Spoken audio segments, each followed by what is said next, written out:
안녕하십니까. 여러분들의 건강닥터 하사부입니다. 저번 주에 양배추의 효능과 부작용, 복용법에 대해서 알아봤는데요. 많은 분들이 시청해 주시고 좋아해 주셔서 이번 시간에는 그냥 양배추도 좋지만 이 보라색 양배추를 먹어야 하는 이유도 알려드릴까 합니다. 먼저 여러분들의 이해를 돕기 위해 양배추에 관한 아주 재미있는 일화를 하나 소개해 드릴까 합니다.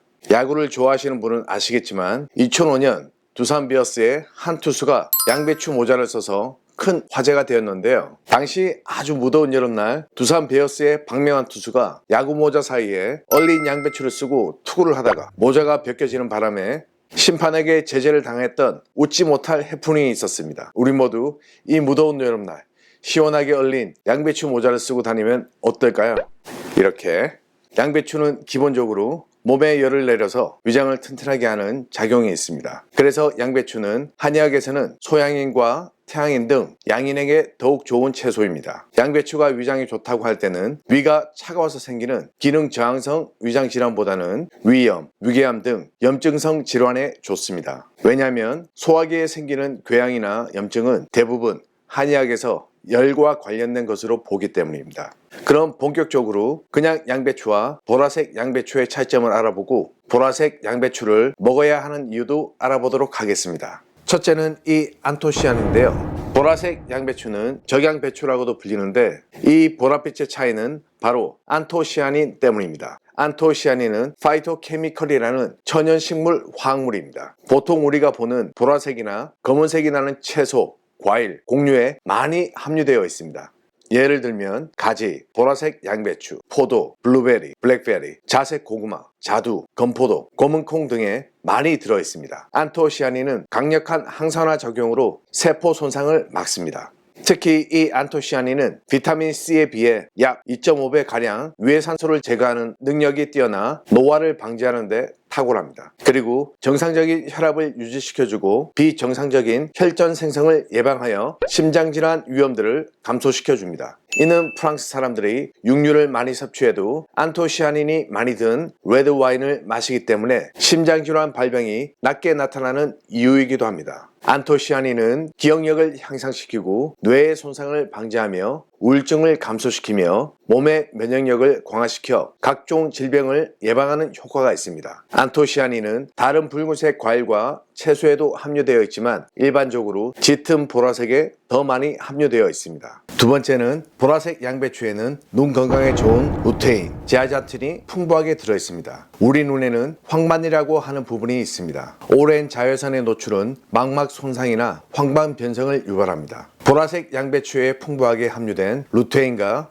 제아자틴은 황반 변성을 예방하고 노화로 인해 감소되는 황반 색소의 밀도를 유지시켜주는 역할을 합니다. 하지만 체내에서 만들어지는 것이 아니므로 반드시 음식으로 섭취해 보충을 해주어야 합니다. 보라색 양배추에는 루테인, 제아자틴뿐만 아니라 항산화 성분인 베타카로틴이 풍부하게 함유되어 망막을 튼튼하게 해주고 야맹증, 안구건조, 시력 저하, 노안에 아주 좋습니다. 세 번째는 강력한 항암 물질인 설포라판의 함량이 일반 양배추보다 무려 5배가량 높습니다. 일반 양배추에는 100g당 7.6ppm이 있는 반면 적양배추에서는 100g당 35ppm가량이 함유되어 있습니다. 설포라판은 브로콜리, 양배추, 콜리플라워, 케일 등의 십자화 채소에 들어있는 유황 함유 유기 화합물입니다. 이 십자화 채소에 들어있는 설포라판은 100세 시대에 가장 두려운 질병, 치매 예방에 아주 좋은 성분입니다. 국제학술지 모나큘러 뉴트리션 앤 푸드 리서치에 실린 서울대 농업 생명과학대 이기원 교수와 김지영 교수의 연구에 따르면 주의 실험 결과 설포라판이 알츠하이머 치매를 일으키는 단백질 제거와 기억력 손상을 예방한다는 사실을 확인했습니다.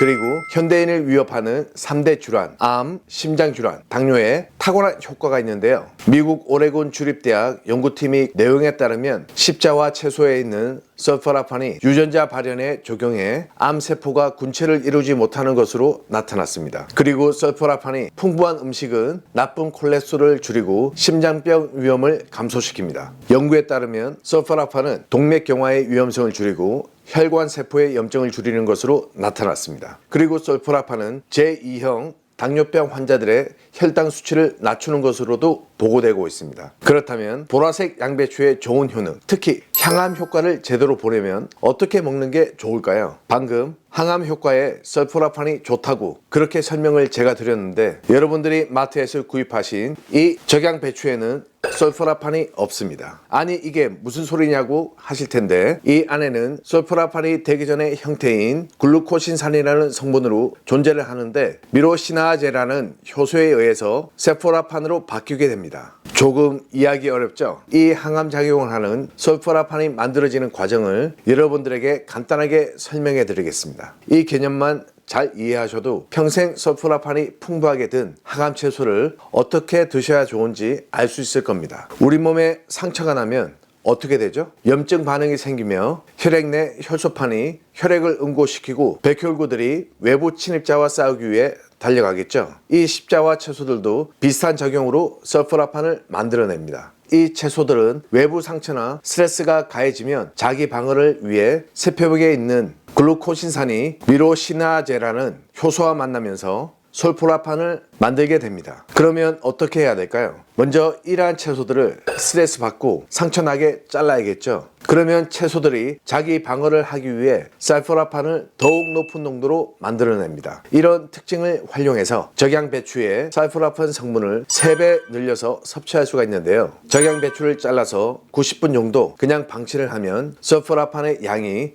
점점 많아지면서 항산화 성분이 3배가 증가됩니다. 그래서 이런 십자와 채소들은 먹기 직전에 자르는 것보다는 미리 잘라서 손질해 두는 것이 좋습니다. 이 설포라판은 조리법에 따라서 함량 차이가 많이 나기 때문에 어떻게 먹느냐가 중요합니다. 실제 2022년 푸드 앤 사이언스 저널에 실린 연구를 보면 찌기, 볶기, 전자레인지 돌리기, 또 끓는 물에 데치기, 국으로 스프로 끓여 먹기 등 다양한 방법으로 조리를 한 실험에서 볶거나 찜으로 쪄서 먹었을 때 십자와 채소의 항암 성분이 가장 많이 증가하는 것으로 나타났습니다. 전자레인지에 돌렸을 때도 항암 성분이 증가했고요. 이에 반해서 끓는 물에 그냥 데치면 항암 성분이 반대로 0.4배 감소되었다고 합니다. 국에 넣거나 스프로 끓여 먹으면 그 이하로 떨어지게 됩니다. 물론 적양배추에는 설포라판만 있는 것이 아니죠. 여기에는 섬유질도 굉장히 풍부하고요. 그 외에 비타민C도 정말 많이 함유하고 있습니다. 뼈를 튼튼하게 하는 바이타민 K도 풍부하기 때문에 데쳐서 먹는다고 큰일 나는 것은 아닙니다. 그러나 이왕이면 항암 채소를 먹는 그 이점을 최대한 누렸으면 좋겠습니다. 오늘 내용을 다시 한번 정리하면 적양배추 효능 첫 번째, 안토시아닌은